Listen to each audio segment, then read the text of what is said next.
আসসালামু আলাইকুম। Hello everyone, welcome to my video. My name is লিপি, রান্নাঘর থেকে বলছি।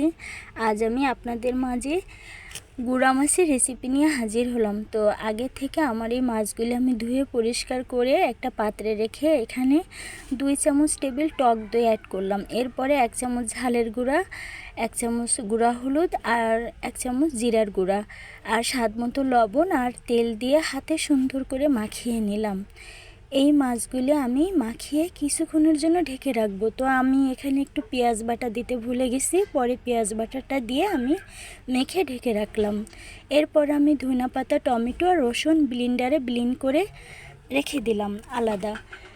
মাছটা মেখে অনেকক্ষণ রাখার পরে তারপরে আমি চলে আসলাম চুলায় চলে আসার পর আমার কড়াইটা গরম হওয়ার পরে আমি গপ গপ করে অনেকখানি তেল দিলাম। প্রায় 4 টেবিল চামচ তেল দেওয়া হয়েছে এখানে। দিয়ে আমি ওই মাছগুলি সুন্দর করে ভেজে নিলাম। মাছটা আমি কড়া ভাজি দিই নাই, একটু কাঁচা কাঁচা ভাব রেখেছি।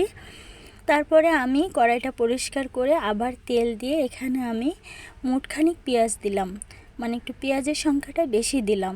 পেঁয়াজ কুচি দিয়ে আমি তেলের পরে সুন্দর করে ভেজে তারপরে আমি এখানে দিলাম পেঁয়াজ রসুন বাটা 1 চামচ। তারপরে সব পরিমাণ মতো মশলা, 1 চামচ গুঁড়া মরিচ, 1 চামচ গুঁড়া হলুদ, 1 চামচ জিরার গুঁড়ি, ধনিয়ার গুঁড়ি সব কিছু দিয়ে তেলের পরে সুন্দর করে কষিয়ে একটু পানি দিয়ে আবারও সুন্দর করে কষিয়ে একদম তেল মশলা আলাদা হয়ে যাওয়ার পরে দিয়ে দিলাম ঝোলের পানি। আমি গা মাখা করে রাখবো, তো তাই আমি বেশি এখানে ঝোলের পানি অ্যাড করিনি, অল্প মানে হাফ কাপ পানি দিয়েছি।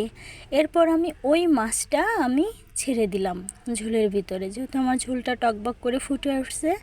তো সুন্দর করে ঝোলের ভিতরে দিয়ে আলতো করে নেড়ে আমি ঢাকনা দিয়ে ঢেকে রেখেছিলাম 5 মিনিটের জন্য। এরপরে ঢাকনাটা উঠিয়ে ওই যে আমি টমেটো, ধনিয়া পাতা, রসুন ব্লেন্ড করে রেখেছিলাম ওটা এখানে অ্যাড করলাম আর 2-3টা কাঁচামরিচ ফালি এখানে দিয়ে দিলাম।